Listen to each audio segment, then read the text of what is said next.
Hello সবাইকে। আমরা সূর্যোদয়ের মনোরম দৃশ্য দেখার পর ট্রেকিং করে চলে আসি মাউন্ট বেটুর ব্ল্যাক রক লাভাস্থলে। আমরা এসেছি মাউন্ট বাটুরের লাভাস্থল। মাউন্ট বেটুর বালির টপমোস্ট জায়গা, যেটা সমুদ্র সমতল থেকে 1717 মিটার উঁচু। এই আগ্নেয়গিরির অগ্নি উৎপাত 25 বারেরও বেশি হয়েছে। লাস্ট হয়েছিল 2000 সালে। সে সময় এই আগ্নেয়গিরির অগ্নি উৎপাতে আশেপাশের জনবসতি এক নিমেষে ধূলিসাৎ হয়ে যায়। প্রায় 1000-এরও বেশি মানুষ মারা যায়। জায়গাটা দেখে দুটো লাইন মনে পড়ে গেল। জীবনের স্রোতধারা রুদ্র রোষে হলো বন্ধ। যে জনপদ ছিল জীবন ভরপুর, আজ শুধু নীরব কান্না, শূন্য প্রান্তর। এটা ভাবলে মনের মধ্যে একটা প্রশ্ন থেকেই যায়, জীবন্ত আগ্নেয়গিরি, অগ্নি উৎপাত তো যে কোনো সময় শুরু হতে পারে। আমরা আবার তার কাছাকাছি ঘুরতেও যাচ্ছি। Is it safe for tourism?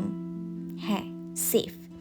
যেহেতু এটা ট্যুরিস্ট প্লেস, তাই ইন্দোনেশিয়ান ভলকানোলজিস্ট সব সময় জায়গাটির ক্লোজ মনিটরিং করে থাকেন।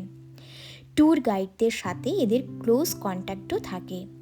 প্রয়োজনে ট্যুর রেস্ট্রিক্ট বা পোস্টপন্ডও করা হয়ে থাকে। এখানে ট্যুরিস্টরা ব্ল্যাক লাভা ফিল্ড, রকি ক্রেটার্স দেখতে যায়। চারিদিকে ব্ল্যাক লাভা ফিল্ড, তার মাঝে আমরা ঘুরে বেড়াচ্ছিলাম। একজন ভিয়েতনামি বয়স্ক ভদ্রলোক ইগারলি আমাদের কাছে আসেন, আমাদের ফটো তুলে দেবেন বলেন। আমাদের কিছু বিউটিফুল ফটোও তুলে দেন। হ্যাঁ, প্রথম দিকের পিকগুলো হেজি হলেও তারপরে চশমা পরে ঠিকই ফটো তুলেছেন। দেখুন কি সুন্দর না?